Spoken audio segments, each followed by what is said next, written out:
Hello student, good morning. Vidya Bharati public senior secondary school Etawah भोप जी की ऑनलाइन क्लासों में आपका स्वागत है। ऑनलाइन क्लासों के अंदर आपको 9th क्लास और 10th क्लास से संबंधित जो चैप्टर है दो चरों वाले रैखिक समीकरण, उसके बारे में बता रहे थे। कल आपको दो चरों वाले रैखिक समीकरण में 2014 वाला जो क्वेश्चन लिया था उसको ग्राफ विधि से और प्रतिस्थापन विधि से किस प्रकार से हल किया था आपको बताया था।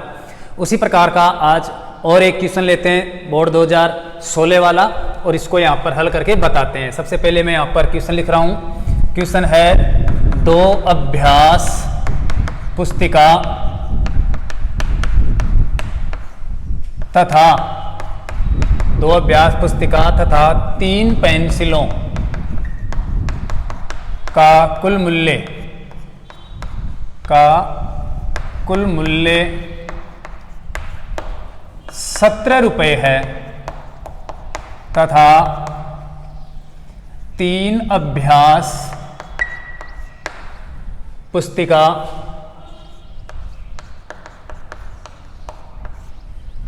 व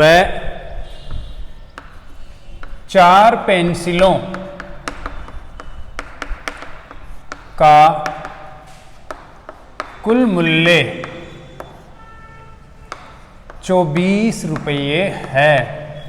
इसे हमें बीजगणितीय रूप में व्यक्त करना है और ग्राफी विधि से हल ज्ञात करना है। इसे बीजगणितीय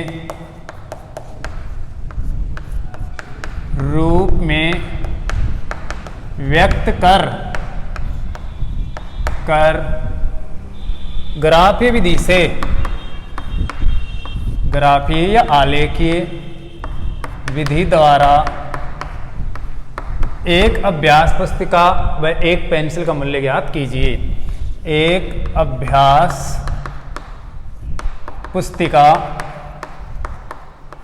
तथा एक पेंसिल का मूल्य ज्ञात करें।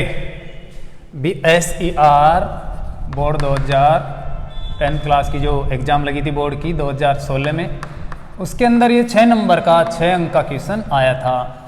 तो यहाँ पर देखिए सबसे पहले जो सूचना दी गई है क्वेश्चन के अंदर उसको हमें समीकरण रूप में व्यक्त करना है, अर्थात दो चरों वाला जो रैखिक समीकरण है उस रूप में व्यक्त करना है और उसके बाद उसको हल करना है ग्राफी विधि से।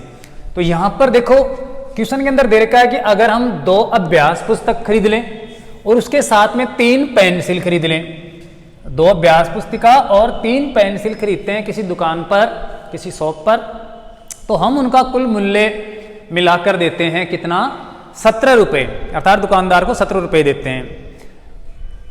इसी प्रकार की 2 ये अभ्यास पुस्तिका और उसी प्रकार की अगर पेंसिल हम खरीदें, कितनी, 3 अभ्यास पुस्तिका और 4 पेंसिल अगर खरीदते हैं तो हमें कुल मूल्य चुकाना पड़ता है 24 रुपये। तो हमें एक अभ्यास पुस्तिका और एक पेंसिल का मूल्य ज्ञात करना है।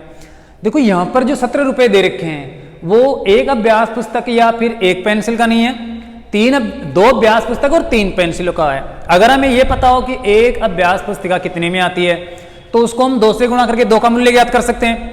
एक पेंसिल कितने में आती है अगर ये पता हो तो हम उसको 3 से गुणा कर देंगे, 3 पेंसिलों का मूल्य हो जाएगा। 4 से गुणा कर देंगे, 4 पेंसिलों का मूल्य हो जाएगा। तो यहां पर इंपॉर्टेंट है एक अभ्यास पुस्तिका या फिर एक पेंसिल का मूल्य कितना है। अब इस क्वेश्चन में तो ये दिया हुआ नहीं है क्योंकि यहां पर पूछा गया है। तो हम क्या करते हैं, एक अभ्यास पुस्तिका के मूल्य को x मान लेते हैं और एक पेंसिल के मूल्य को y मान लेते हैं। अगर हमें मूल्य का पता चल जाएगा तो उनकी जो यूनिट है, संख्या है, उससे हम गुणा करके उनका कुल मूल्य भी आराम से ज्ञात कर सकते हैं, अर्थात कुल मिलाकर एक समीकरण बना सकते हैं। तो समीकरण बनाने के लिए हमें एक अभ्यास पुस्तिका का मूल्य x और एक पेंसिल का मूल्य y मानना पड़ेगा। वैसे x y z हम कुछ भी मान सकते हैं, लेकिन ग्राफी विधि से अगर हमें हल करना है तो उस पर x और y 2 ध्रुव होते हैं, इसलिए x और y ही मानना ठीक रहता है। तो x y मानकर ग्राफी विधि से हल करना चाहिए। अगर हम प्रतिस्थापन से या किसी अन्य विधि से, जैसे वज्र गुणन है या फिर विलोपन विधि है, उससे अगर हम हल करेंगे तो फिर कोई जरूरी नहीं है कि हम एक्स वाई ही माने, कुछ भी मान सकते हैं। एक अभ्यास पुस्तिका का मूल्य आप n मान लो और एक पेंसिल का मूल्य r मान लो और उससे समीकरण बन जाएगा।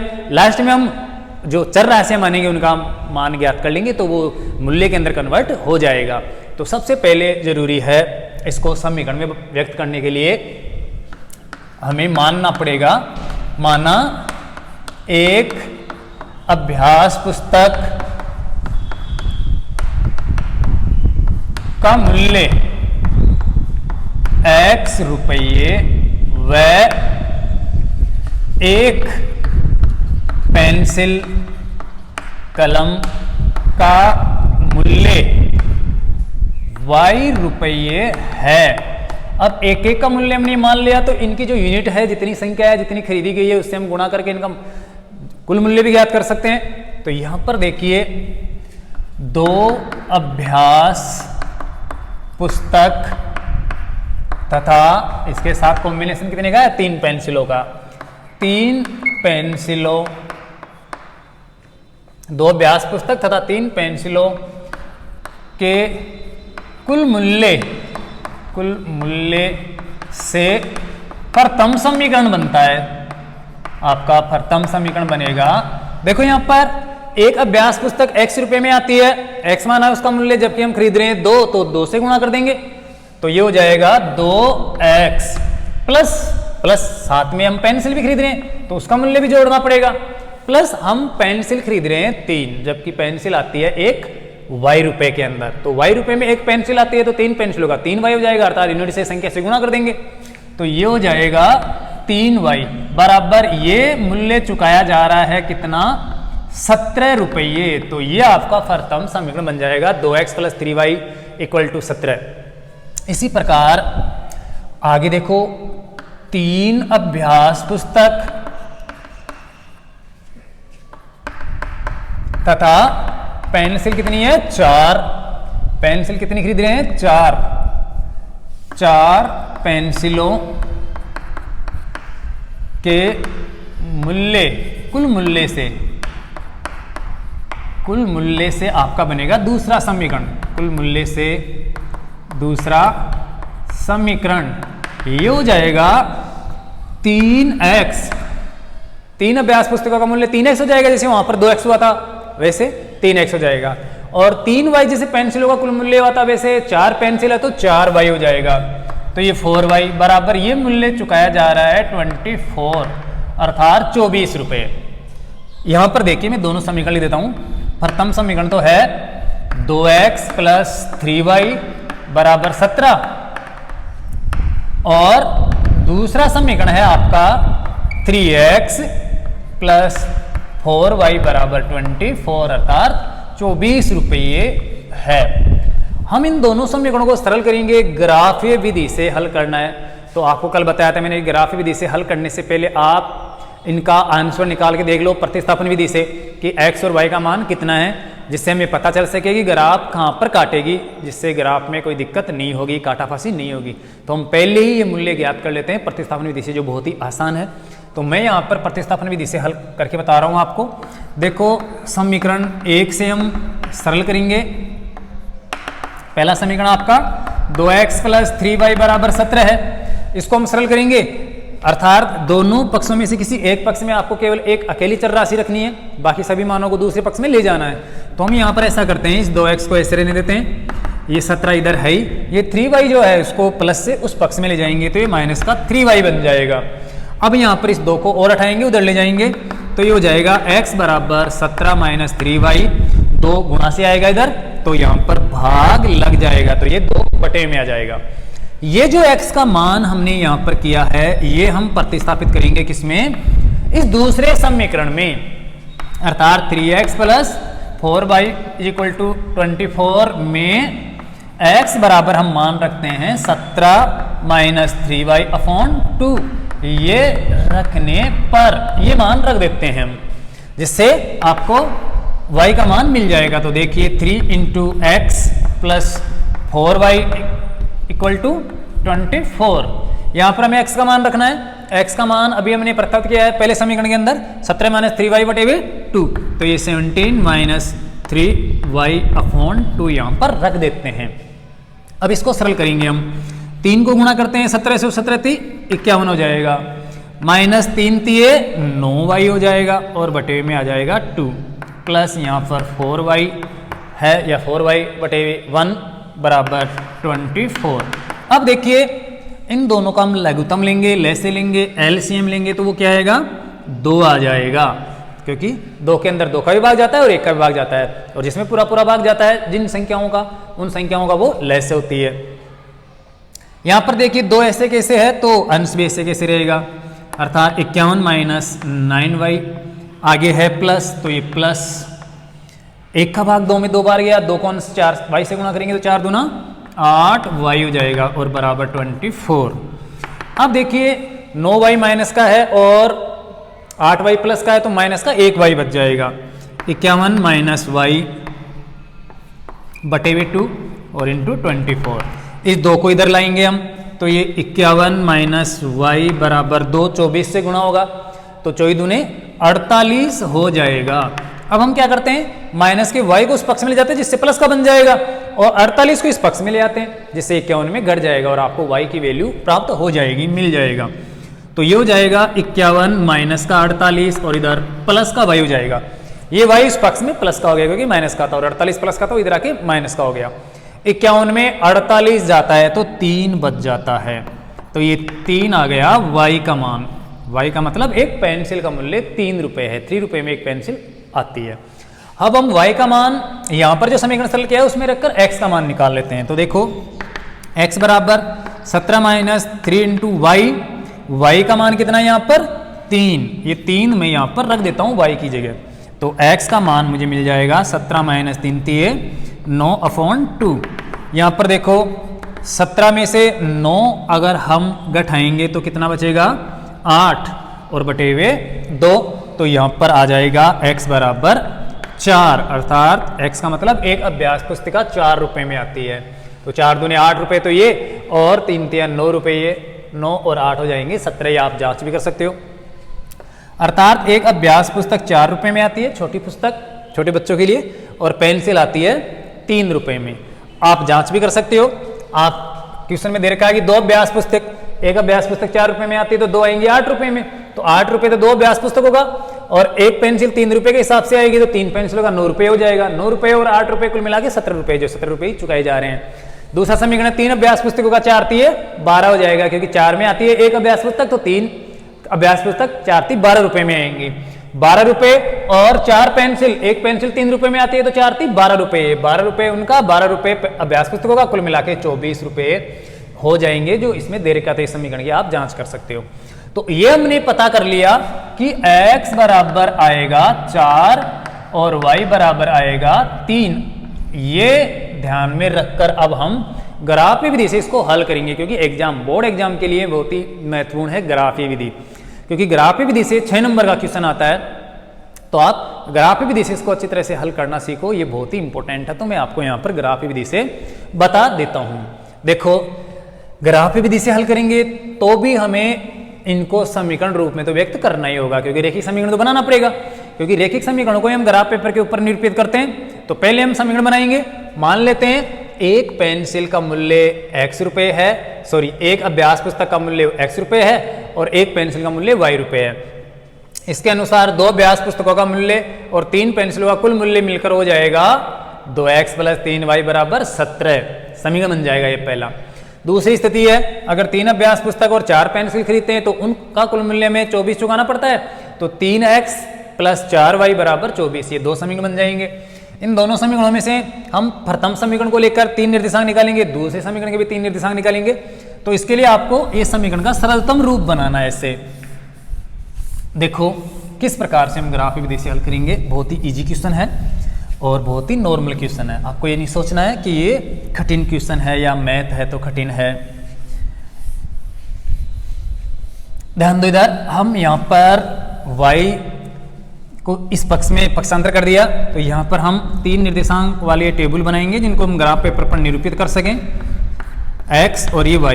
यहाँ पर आपको पता है कि एक कॉम्बिनेशन तो ये है, y का 3 तो x का 4, क्योंकि ये तो आंसर होगा। यहाँ पर तो ग्राफ काटेगी जो आपने पहले ही देख लिया। तो ये निर्देशांक तो आप यहाँ पर रख लो, जिससे कि आपको ज्यादा समय नहीं लगेगा। x का कितना है 4, तो y का कितना आएगा 3। यहाँ पर देखो अगर y की जगह 3 रखते हैं हम तो 3 तिया 9, 9 जाएगा, 17 में तो 8 बचेगा, 8 के अंदर 2 का भाग देंगे तो x का मान 4 आ जाएगा। ये x का मान 4 आ जाएगा। तो y की जगह 3 रखने पर ये मान आ गया। अब y की जगह 5 रख लो, क्योंकि 2 का भाग लग रहा है, 3 रखा है, 3 से भाग पूरा पूरा गया था तो 5 से 7 से अर्थात 2 2 के अंतर से चला जाएगा। तो y की जगह हम 5 रखते हैं, 5 y की जगह रखेंगे तो 5 दिया 15 हो जाएगा, 15 जाएगा 17 में घटेगा तो ऊपर 2 बचेगा और 2 में 2 का भाग जाएगा एक बार, तो ये x का मान 1 आ जाएगा। ये आपको सावधानी पूर्वक ध्यान से निकालने निर्देशांक ढंग से रख के, इनमें अगर मिस्टेक होगी तो आगे सारा काम गलत हो जाएगा। y की जगह मैंने कितना रखा 5 रखा तो 5 से 15 हो जाता है, ये 15 17 में घटेगा तो बचेगा 2 और 2 में 2 का भाग भी देना है तो एक बार जाएगा, वो x का मान हो जाएगा 1। इसी प्रकार y की जगह हम रख लें 7, तो ध्यान रखना है माइनस का बचेगा, 7 3 21 हो जाएगा माइनस का 21 और प्लस का 17 तो माइनस का 4 बचेगा, माइनस के 4 में 2 का भाग माइनस के 2 बार। ये आपको ध्यान से निकालना है, इसमें गलती नहीं करनी है, क्योंकि माइनस का है तो माइनस का ही मान आएगा, प्लस का है तो प्लस का आएगा। तो यहाँ पर ध्यान दो, y की जगह हमने 7 रखा तो 7 3 21, आप और भी कुछ रख सकते हो, अर्थात 2 रखा है 1 भी रख सकते हो, इससे कोई दिक्कत नहीं है। आप 1 रखोगे तो भी मान आ जाएगा, 4 निर्देशांक निकाल लो चाहे से। तो सबसे पहले हमने y की जगह 7 रखा तो 7 3 21, 21 माइनस का हुआ, प्लस का 17 है तो माइनस का 4 बचा, माइनस के 4 में 2 का भाग माइनस के 2 बार गया, ये माइनस का 2 आ गया। अगर y की जगह हम 1 रखते हैं तो 3 एकम 3, 17 में 3 जाएगा तो 14 बचेगा और 14 में 2 का भाग जाएगा 7 बार। तो ऐसे आप कम से कम 3 निर्देशांक निकाल लो, ज़्यादा निकालने की आवश्यकता नहीं है, 4 नहीं 3 काफ़ी है। अगर 4 5 कितने निकालो वो तो जो रेखा जाएगी उसके ऊपर अपने आप ऑटोमेटिक आते जाएंगे, लेकिन कम से कम 3 निर्देशांक निकालना जरूरी है। अब हम लेते हैं दूसरे समीकरण को, आपका द्वितीय समीकरण है समीकरण 3x + 4y = 24 से। इसको सरल करते हैं, पक्षांतर करते हैं हम, 3x = 24, ये जो 4y है इसको इधर लाएंगे तो ये 4y माइनस का हो जाएगा। 3x + 4y = 24 है तो 3x = 4y इधर आएगा 24 में, तो इसमें घट जाएगा, माइनस का हो जाएगा, क्योंकि प्लस का है तो ये माइनस का। 3 को और ले जाते हैं इधर तो ये हो जाएगा x बराबर, क्योंकि 3 गुणा हो रहा है, ये इधर आकर इस पक्ष में भाग लगेगा तो ये 24 - 4y बटे हुए हो जाएगा 3, भाग लग जाएगा। और अब आपको वही 3 निर्देशांक यहाँ पर प्राप्त कर लेने हैं, जिनको हम ग्राफ पेपर के ऊपर निरूपित करेंगे। ये x और ये y, आपको इस y की जगह मान रखना है और फिर उसके अनुसार ही x का मान आएगा। y की जगह आपको पता है कि 3 रख देते हैं, क्योंकि हमें पहले से पता है कि 4 और 3 पे ग्राफ काटेगी, तो y का मान हम 3 मानते हैं। तो देखो 3 चौके 12 जाएगा 24 में से तो 12 बचेगा, 12 के अंदर 3 का भाग देंगे तो 3 चौके 12 अर्थात वही 4 आ जाएगा, जो ऑलरेडी पहले कॉम्बिनेशन है वैसे ही।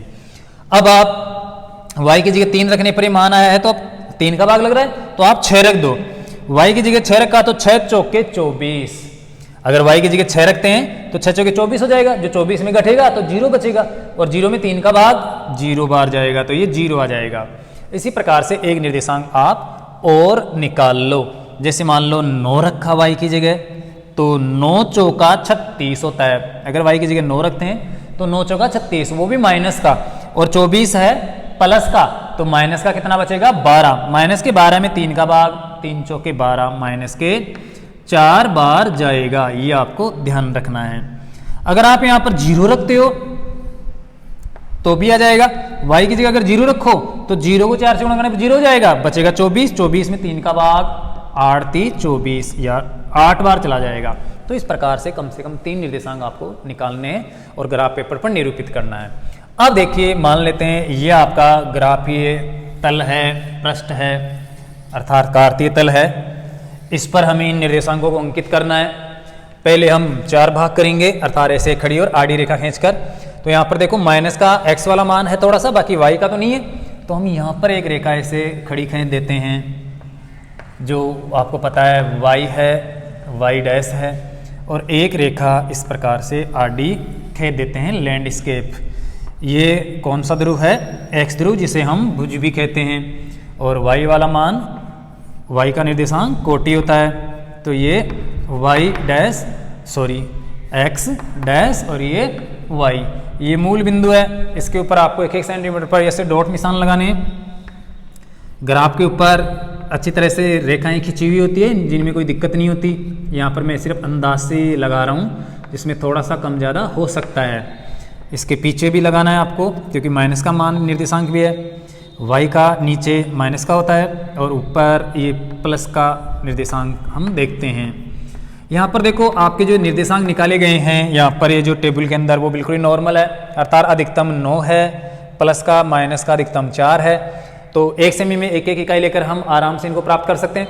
दूसरी बात, हमारा जो आंसर आएगा 4 और 3 वो भी बिल्कुल नॉर्मल है, छोटा है, इसलिए आसानी से 1 सेमी बराबर 1 इकाई में निर्देशांक प्राप्त हो जाएंगे। तो इसलिए पैमाना बड़ा लेने की कोई आवश्यकता नहीं है। तो यहाँ पर हम लिखते हैं पहले पैमाना 1 सेमी बराबर 1 इकाई और x व y दोनों ध्रुवों के लिए ये पैमाना आप काम में ले सकते हो। अब आप 1 सेमी बराबर 1 इकाई मान रहे हो तो आपको एक एक की टेबल लिखनी है, एक एक का फड़ा लिखना है। जैसे ये 0 1 2 3 4 5 6 7 8 9 10 11 12 13, अधिकतम तो हमें सिर्फ x का मान 8 तक ही काम में लेना है। इसके पीछे देखो -1 -2 -3 -4 -5। y के लिए यहाँ पर 0 है मूल बिंदु, उसके बाद 1 ये 2 3 4 5 6 7 8 9 10 11 इस प्रकार से। नीचे चले तो -1 -2 -3 -4। अब आपको क्या करना है, ये निर्देशांक अंकित करना है। 4 भाग होते हैं ग्राफ के, आप जानते हो, ये प्रथम चतुर्थांश, ये द्वितीय चतुर्थांश, ये तृतीय चतुर्थांश और ये चौथा चतुर्थांश है। निर्देशांक को अंकित करेंगे हम 4 और 3। 4 x का 4 यहाँ पर है, ये जो 4 वाली रेखा जा रही है x की, ग्राफ के अंदर जाती हुई दिखेगी आपको आराम से। साथ में y का है 3 प्लस का जो इधर इस प्रकार से जा रहा है। ये 4 और 3 की जो रेखाएं आपस में काट रही है वो निर्देशांक आपको डॉट बिंदु से अंकित कर देना है, चिन्हित कर लेना है ऐसे। आगे निर्देशांक है 1 और 5। x का 1 ये है और 1 वाली रेखा जा रही है, 5 वाली जो रेखा आएगी इधर y के लिए उसकी सिद्ध में, वहाँ पर आपको ये निर्देशांक लगा देना है। तो ये x का 1 और y का यहाँ पर हो गया 5। उसके बाद है -2 और 7। -2 यहाँ पर है, x का पीछे मिलता है मूल बिंदु से, ये मूल बिंदु है 0 0 वाला, इससे पीछे मिलेगा माइनस का, ये -2 है और साथ में प्लस का है y का 7। तो ये 7 वाली जो रेखा आ रही है इसे, ये जहाँ पर आपस में काटती है, जहाँ पर ये काटेंगी वो, और ये रेखाएं जहाँ पर मिल रही है वो ग्राफ के अंदर ये बिल्कुल जाती हुई दिखती है। यहाँ पर मैं सिर्फ अंदाज से लगा रहा हूँ। ये तीनों जो बिंदु है इनका निर्देशांक भी लिख देना है। -2 और 7, ये है 1 और 5 और ये है 4 और 3। इनको आपको फुट्टे की सहायता से सीधी रेखा से मिला देना है, अंतिम छोर तक पूरे ग्राफ के आर पार खींच देना है। ऐसे नहीं कि इन तीनों बिंदुओं को मिलाकर ही हम छोड़ दें, लास्ट अंतिम सिरे तक आपको इनको ले जाना है और लास्ट सिरों पर ऐसे तीर का निशान लगा देना है, क्योंकि ये इसी प्रकार से आगे भी जाती रहेगी। अब रही बात इस निर्देशांक की 7 और 1 की, वो भी आपको यहाँ पर मिल जाएगा। ये देखो 7 यहाँ पर ये है और 1 यहाँ पर है, ये है। अगर आप चाहो तो इसको भी लगा सकते हो, ये 7 और 1 का कॉम्बिनेशन है।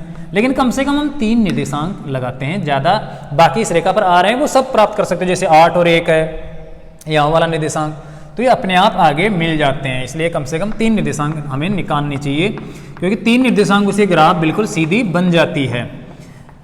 और टेढ़ी बनती है तो इसका मतलब गलती का भी पता चल जाता है। लेकिन अगर हम 2 निर्देशांक निकालें तो फिर संभव नहीं होगा गलती का, क्योंकि 2 निर्देशांकों से हमेशा एक सीधी रेखा खींची जा सकती है, लेकिन 3 बिंदुओं से सीधी रेखा, एक सरल रेखा तभी खींच सकते हैं जब वो तीनों बिंदु सर एक ही हो, एक ही सिद्ध में हो। इसलिए 3 निर्देशांक निकालना जरूरी होता है। अब देखो ये जो रेखा खींची हमने, ये किस समीकरण की रेखा है, किस समीकरण के निर्देशांक निकाले खींची है, वो आपको यहाँ पर इस रेखा पर लिख देना है। तो ये पहले समीकरण का आपने ग्राफ खींचा है, जो है 2x + 3y = 17। तो ये आप इस रेखा के ऊपर इस प्रकार से बैठा दो आप, जिससे पता चल जाएगा कि कौन से समीकरण की रेखा है। अब हम ये दर्शाते हैं। दूसरे समीकरण के निर्देशांक है 4 और 3। x का 4 ये है और y का 3 ये है इधर सिद्ध में। तो ये 4 और 3 पहले से लगा रखा है ऑलरेडी, दोबारा लगाने की कोई आवश्यकता नहीं है। आगे 6, 0 और 6। x का 0 यहाँ पर है और y का मान कितना है, 6 है। तो ये 6 और 0 यहाँ पर है, ये 6 और 0 हो गया। उसके बाद है -4 और 9। x का माइनस का 4 इधर है और 9 9 ये 9 के सिद्ध में इधर आएगा यहाँ पर। तो हम ऐसे करते हैं, इस समीकरण को मिटान कर उधर लिख देते हैं, क्योंकि इस रेखा के ऊपर लिखना है, कहीं पर भी आप लिख दो।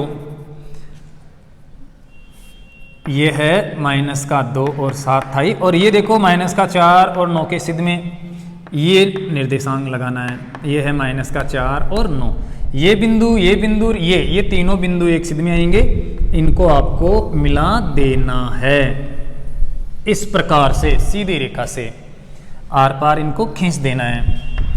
देखो इस पहले समीकरण का जो नाम था वो यहाँ पर जगह न होने कारण नहीं लिखा था, आप नीचे लिख सकते हो। ये है 2x प्लस का 3y बराबर 17, तो ये इस प्रकार से। और दूसरा समीकरण यहाँ पर ये है 3x प्लस 4y बराबर 24 का है, तो ये यहाँ पर इधर लिख सकते हो आप। अब देखो ये दोनों समीकरणों की जो रेखाएं हैं वो किस बिंदु पे काट रही है, वो बिंदु बहुत ही इंपॉर्टेंट है। यहाँ पर ये दोनों रेखाएं हैं प्रतिच्छेद कर रही है, काट रही है, मिल रही है। यही जो अभीष्ट निर्देशांक है वो x और y का मान होगा। तो यहाँ पर देखिए x का मान तो नीचे है कितना, 4 है, और इधर हम y का मान देखेंगे तो इधर मिलेगा, ये y का निर्देशांक है 3 अर्थात 3। तो x बराबर 4 और y बराबर है 3। x का मतलब आपने माना था एक अभ्यास पुस्तक का मूल्य, तो अर्थात 3 है, 3 का मतलब ये 4 है, तो 4 रुपए में आती है एक अभ्यास पुस्तिका, जो हमने पहले निकाला था। वहीं पर ये ग्राफ काटी है, वही आंसर ग्राफ से आ रहा है, इसका मतलब हमने ग्राफ वाला जो काम किया है वो सही है, इसमें कहीं ना कहीं मिस्टेक नहीं हुई है, कहीं पर भी मिस्टेक नहीं हुई है, जिससे हम संतुष्ट हो सकते हैं कि यहाँ पर कोई मिस्टेक नहीं है, ये काम कंप्लीट % पूरा हो जाएगा। अगर ये यहाँ पर नहीं काटती 4 और 3 पे, तो हम फिर देखते कि कहीं ना कहीं मिस्टेक हुई है निर्देशांक निकालने में या फिर टाइप करने में, और उनको सुधारते और फिर सही करते। तो इससे कन्फर्म हो जाता है, पहले ही आप प्रतिस्थापन से उत्तर निकाल के देख लो, तो ये कन्फर्म हो जाता है कि आपने जो ग्राफिकल काम किया है वो सही है या गलत है। अब आपको यहाँ पर लिख देना है कि यहाँ पर लिखना है एक पुस्तक का मूल्य कितना है, 4 रुपये, व एक पेंसिल का मूल्य 3 रुपये है, का मूल्य 3 रुपये है, और ये आपका फाइनल आंसर हो जाएगा, उत्तर हो जाएगा।